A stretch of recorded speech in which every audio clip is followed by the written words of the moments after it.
तो चलिए बुलेटिन की शुरुआत से पहले जान लेते हैं देश और दुनिया की 7 बड़ी खबरें 7 की बड़ी बात में। अर्जेंटीना ने फ्रांस को हराकर जीता football FIFA world cup. Bihar जहरीली शराब से अब तक 76 लोगों की मौत। ज्ञानवापी श्रृंगार गौरी मामले में सर्व आदेश के खिलाफ दाखिल याचिका पर आज सुनवाई। दिल्ली के रामलीला मैदान में भारतीय किसान संघ के नेतृत्व में किसान गर्जना रैली होगी। झारखंड के सिरफिरे दिलदार ने इलेक्ट्रिक कटर से पत्नी के किए 50 टुकड़े। संपत्ति मामले में आज आरोपी सत्येंद्र जैन के खिलाफ सुनवाई। मिसेस वर्ल्ड 2022 बनी सरगम कौशल, 21 साल बाद भारत को मिला ये ताज। तो चलिए बड़ी खबर आपको बता दें फीफा से जुड़ी हुई, जहां अर्जेंटीना ने फ्रांस को हराकर फीफा फुटबॉल वर्ल्ड कप का खिताब अपने नाम कर लिया है। रोमांचक मुकाबले में अर्जेंटीना ने पिछले वर्ल्ड कप के चैंपियन फ्रांस को पेनाल्टी शूटआउट में हराया। मैच के पहले 80 मिनट तक अर्जेंटीना मैच पर हावी रहा। 80वें और 82वें मिनट में फ्रांस के एम्पावे ने 2 गोल करके बराबरी की। एक्स्ट्रा टाइम में दोनों टीमों ने एक एक गोल दाग कर बराबरी की। तो इधर पेनाल्टी शूट आउट में अर्जेंटीना ने 4-2 से फ्रांस को हरा दिया। अर्जेंटीना ने 36 साल बाद यह खिताब अपने नाम किया है।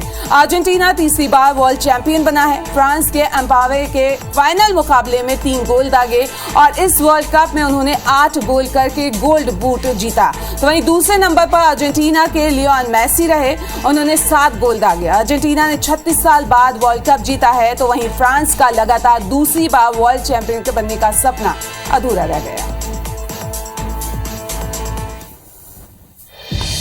दमोह के बिलवारी मोहल्ले के मंदिर में भगवान शिव की प्राचीन मूर्ति को किसी अज्ञात ने तोड़ दिया। मूर्ति के तोड़े जाने की सूचना जैसे ही हिंदू संगठनों को लगी, वे मौके पर पहुंचे और जमकर हंगामा भी किया।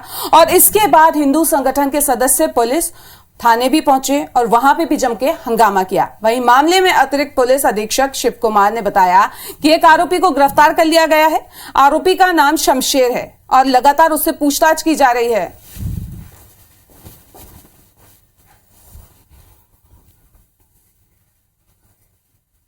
और इसी खबर पर ज्यादा जानकारी के लिए हमारे संवाददाता जितेन जुड़ गए हैं। जितेन, कहां तक पहुंची है पूछताछ? जी, मैं आपको बताना चाहूंगा कि ये जो पूरा मामला है वो दमोह शहर के बिलवारी मोहल्ले का पूरा मामला है, जहां पर एक प्राचीन शिव मंदिर हुआ करता था और जहां पर प्राचीन मूर्तियां भी रखी हुई थी, जो 2 शिवलिंग थे भगवान शिव के, और उसमें से एक शिवलिंग बीती रात एक किसी असामाजिक तत्व के द्वारा तोड़ दिया गया, क्षतिग्रस्त कर दिया गया। वही घटना की सूचना मिलते ही हिंदू संगठन तमाम मौके पर पहुंचे और उनमें काफी आक्रोश दिखाते हुए घटना की सूचना पुलिस विभाग को दी गई, जिसके बाद पुलिस विभाग भी मौके पर पहुंचा और उसमें जो है एक आरोपी की गिरफ्तारी कर ली गई है। अतिरिक्त पुलिस अधीक्षक शिव कुमार सिंह ने बताया कि उसमें एक आरोपी जो था शमशेर पिता शकील खान करके है, उसको गिरफ्तार कर लिया गया है और उससे पूछताछ की जा रही है। वहीं इस पूरे मामले में जो एक बात और निकल के सामने आई है कि जिस तरीके से हिंदू संगठनों के द्वारा दमोह पुलिस और दमोह प्रशासन पर गंभीर आरोप लगाए गए, वो कहीं ना कहीं चिंता का विषय बना हुआ है। हिंदू संगठनों का कहना यह भी है कि जो वो मंदिर था, बिलवारी मोहल्ला का जो शिव मंदिर था, वहां पे कुछ समुदाय विशेष के लोग जो है कुछ ज्यादा ही वहां पे कर रहे थे और अश्लील हरकतें कर रहे थे वहां पे, तो जिस कारण से लगातार प्रशासन के लिए ज्ञापन भी दिया गया, लेकिन आज तक मामले में कोई कार्रवाई नहीं की गई। ऐसी कोई भी ठोस कार्रवाई नहीं की गई जिसमें असामाजिक तत्वों के लिए एक सबक सिखाया जाए, जिसको लेकर रात में देर रात तक जो है पूरा हंगामा चला और वहीं हिंदू संगठन जो है काफी आक्रोश भी दिखाई दे रहे थे। और इसके बाद कोतवाली थाने भी पहुंचे हिंदू संगठन और वहां पर माहौल की रिजाकत को देखते हुए पुलिस ने भी अपनी पूरी कमर कस ली थी। हालांकि देर रात जो है एक आरोपी गिरफ्तार कर लिया गया है और उससे पूछताछ की जा रही है। जी चलिए, तो कह सकते हैं यहाँ पे जो लोग हैं, पूछताछ जो पुलिस वाले हैं वो कर रहे हैं। इस तमाम जानकारी के लिए आपका बहुत बहुत शुक्रिया। तो एक मौसम से जुड़ी खबर आपको बता देते हैं कि एक बार फिर से मध्य प्रदेश छत्तीसगढ़ में मौसम बदल चुका है। छत्तीसगढ़ में बादल छटते ही ठंडक बढ़ने लगी है। अंबिकापुर में शीतलहर की स्थिति बनी हुई है। उत्तर से आ रही ठंडी हवाओं का असर यहाँ पे देखने को मिल रहा है। 2 से 3 डिग्री तक न्यूनतम तापमान जो है वो गिर चुका है। वहीं अगर मध्य प्रदेश की बात करें तो यहाँ पे भी कई हिस्सों में कड़ाके की ठंड है। इंदौर, ग्वालियर, चंबल, छतरपुर, बालाघाट में ठंड बढ़ गई है। तो इधर भोपाल, नर्मदापुरम, रीवा के तापमान में भी गिरावट दर्ज की गई है। तो लगातार मध्य प्रदेश और छत्तीसगढ़ में मौसम जो है वो बदल गया है। 2 से 3 डिग्री तक तापमान गिर गया है और कई हिस्सों में कड़ाके की ठंड है। तो इधर छत्तीसगढ़ की अगर बात करें तो अंबिकापुर में शीतलहर की स्थिति बनी हुई है।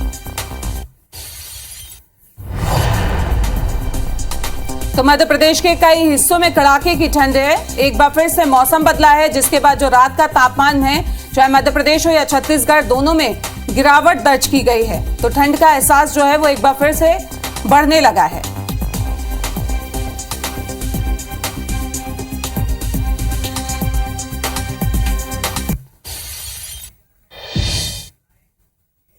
और इसी खबर पे ज्यादा जानकारी के लिए हमारे संवाददाता विवेक हमारे साथ जुड़ रहे हैं, उनका रुख कर लेते हैं। विवेक, अभी मौसम विभाग ने और क्या अलर्ट जारी किया है?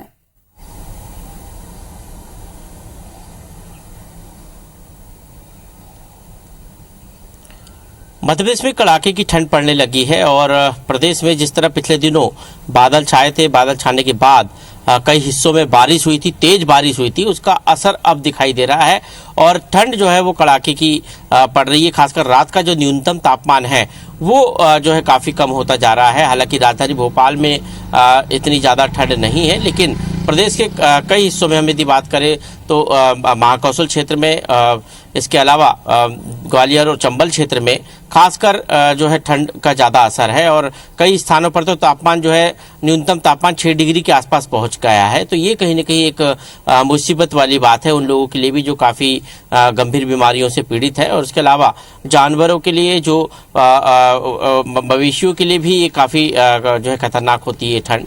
और सबसे बड़ी बात ये है कि ठंड का जो सीधा असर जो है वो जो है फसलों पर भी पड़ता है। यदि ज़्यादा ठंड है तो जो सब्जियों की फसल है उस पर भी असर पड़ता है। इसलिए कृषि वैज्ञानिक सलाह देते हैं कि पानी का जो है सिंचाई लगातार फसलों में होती रहे ताकि फसलों को नुकसान न हो। तो ठंड से कई नुकसान है, तो हालांकि कुछ फायदे भी है। जो गेहूं की फसल है उसको काफ़ी फायदा है, और लेकिन ठंड जिस तरह प्रदेश में कई हिस्सों में जो इस समय दिखाई दे रही है, इससे साफ तौर पर लग रहा है कि आने वाले दिनों में और कड़ाके की ठंड प्रदेश में पड़ेगी। और प्रदेश का ऐसा इलाका जहां पर अक्सर जो है न्यूनतम तापमान जो है गिरता है, उन इलाकों में कड़ाके की ठंड पड़ने के आसार है। पचमढ़ी जो मध्य प्रदेश की जो है सतपुड़ा की रानी पचमढ़ी कहा जाता है, वहां पर न्यूनतम तापमान काफी कम है। दतिया में न्यूनतम तापमान काफी कम है। तो कह सकते हैं विवेक कि आने वाले दिनों में भी राहत नहीं मिलने वाली है ठंड से शहरवासी को। इस तमाम जानकारी के लिए आपका बहुत बहुत शुक्रिया। राज्यपाल अनुसुईया उइके दिल्ली के दौरे पर हैं। आरक्षण को लेकर राष्ट्रपति से वो चर्चा करेंगी और इसके साथ दिल्ली रवाना होने से पहले उन्होंने एयरपोर्ट पर मीडिया से चर्चा की। उन्होंने कहा कि रूटीन दौरा है, दिल्ली का ये दौरा पहले का ही प्रस्तावित था। इस दौरान वो राष्ट्रपति, प्रधानमंत्री, उपराष्ट्रपति और गृह मंत्री से मुलाकात भी करेंगी। आरक्षण विधेयक को लेकर कहा कि जब मेरा ये कार्यक्रम तय हुआ था तब परिस्थितियां ऐसी उत्पन्न नहीं हुई थी, लेकिन अब जब ऐसी परिस्थितियां बनी हैं तो मैं आरक्षण पर भी चर्चा करूंगी। मैं राष्ट्रपति जी, प्रधानमंत्री जी, गृह मंत्री जी, उपराष्ट्रपति जी से मुलाकात करूंगी करके, और इसलिए मैं जा रही हूँ निश्चित रूप से, क्योंकि जब मेरा जाने का हुआ था उस समय तो ये परिस्थिति उत्पन्न नहीं हुई थी, लेकिन इस बीच में ये परिस्थिति आई है और मैं इस विषय पर भी उनसे चर्चा करूंगी। तो वहीं मध्य प्रदेश विधानसभा का शीतकालीन सत्र आज से सुबह 11 बजे शुरू होगा। सदन की कार्रवाई शुरू हो जाएगी 11 बजे। विधानसभा में दूसरा अनुपूरक बजट पेश होगा। सदन में विपक्ष लाएगी अविश्वास प्रस्ताव, तो वहीं नेता प्रतिपक्ष गोविंद सिंह देंगे आरोप पत्र। 5 दिन का होने वाला है मध्य प्रदेश विधानसभा का ये शीतकालीन सत्र। तो 11 बजे से शुरू हो जाएगा। हंगामेदार रहने के आसार जताए जा रहे हैं। मध्य प्रदेश विधानसभा शीतकालीन सत्र के सदन में विपक्ष अविश्वास प्रस्ताव लाएगी। नेता प्रतिपक्ष गोविंद सिंह आरोप पत्र देंगे।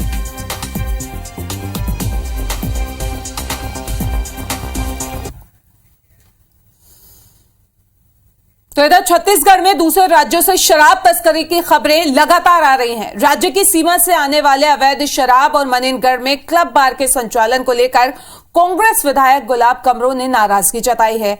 उनसे बात की हमारे संवाददाता सतीश गुप्ता ने। छत्तीसगढ़ में शराबबंदी का मुद्दा जहां लगातार चर्चा में बने रहता है, आए दिन विपक्ष की ओर से भी शराबबंदी की मांग सामने आती रहती है, लेकिन अब जो ताजा मामला सामने आ रहा है कि पड़ोसी राज्यों से शराब जो है छत्तीसगढ़ में आ रही है। हमारे साथ इस पूरे मुद्दे पर बात करने के लिए खुद संसदीय सचिव जिन्हें आबकारी विभाग की जिम्मेदारी मिली है, यूडी मिंज जी मौजूद हैं। उन्हीं से बात करते हैं। आप बताएंगे कि जो ये शराब जो है, जो पड़ोसी राज्य मध्य प्रदेश हो, उड़ीसा हो या बिहार हो, ये छत्तीसगढ़ में इसकी खपत हो रही है, इस तरह से बयानबाजी कांग्रेस के विधायक दे रहे हैं, क्या कहना चाहेंगे पूरे मुद्दे पर? देखिए, अगर हमारे कांग्रेस के विधायकों ने इन बातों को, मुद्दे को उठाया है तो कहीं ना कहीं जो बात होगी, क्योंकि अक्सर बॉर्डर्स रहते हैं तो कहीं अगर रेट्स कम है तो उसको नॉर्मली एंट्री करने की कोशिश की जाती है, और उसमें हो सकता है उस दरमियान बहुत से नकली शराब सब भी आते हैं। हालांकि विभाग अपनी तरफ से लगातार सख्ती बरत रही है। मणिनगर में एक ग्रीन क्लब बार है, बार को लेकर के भी बातें सामने आई है। विधायक गुलाब कमरो हैं, उनके द्वारा जो है इस पे कहा गया है कि जांच के बाद इसमें कार्रवाई की जाएगी।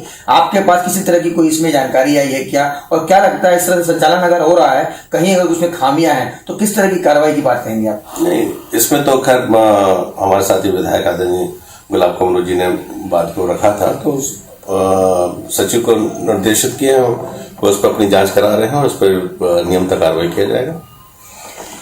तो ये थे संसदीय सचिव यूडी मिंज, जिन्हें आबकारी विभाग की जिम्मेदारी भी मिली हुई है। उनका साफ तौर पे कहना है कि जो बॉर्डर से शराब जो छत्तीसगढ़ में आ रही है, उसको लेकर के आबकारी विभाग को सख्त निर्देश दिए जाएंगे कि वहां पर और सख्त निगरानी करे, जिससे वहां की जो शराब है वह छत्तीसगढ़ में प्रवेश ना कर सके। साथ ही जो क्लब बार को लेकर जिस तरह से कांग्रेस विधायक की ओर से जो शिकायतें मिली हैं, उसको लेकर उन्होंने सचिव को निर्देशित किया है कि क्लब बार की जांच करवाई जाए और इसमें कहीं कुछ खामियां हैं तो उस पर जो है कार्रवाई करें। सतीश गुप्ता, IBC 24, मनेंद्रगढ़। सीएम भूपेश बघेल बिलासपुर जिले के बिल्हा में गुरु घासीदास जयंती कार्यक्रम में शामिल होंगे। इससे पहले वे रायपुर में छत्तीसगढ़ कांग्रेस कार्यकारिणी की बैठक में शामिल होंगे, जिसकी अध्यक्षता PCC चीफ मोहन मरकाम करेंगे। इसके अलावा मुख्यमंत्री भूपेश बघेल रायपुर के राजीव भवन में कांग्रेस सरकार के 4 साल पूरे होने पर संगोष्ठी कार्यक्रम में भी शामिल होंगे। वहीं सीएम भूपेश बघेल गोधन न्याय योजना की राशि बांटने के साथ आज छत्तीसगढ़ राज्य वन्य जीव बोर्ड की समीक्षा बैठक भी करने जा रहे हैं। तो बिलासपुर दौरे पर रहेंगे सीएम भूपेश बघेल, राज्य वन जीव बोर्ड की समीक्षा बैठक में शामिल होंगे। इसके अलावा गुरु घासीदास जयंती कार्यक्रम में शिरकत करेंगे। इससे पहले वो रायपुर में छत्तीसगढ़ कांग्रेस कार्यकारिणी की जो बैठक होने जा रही है उसमें भी शामिल होंगे।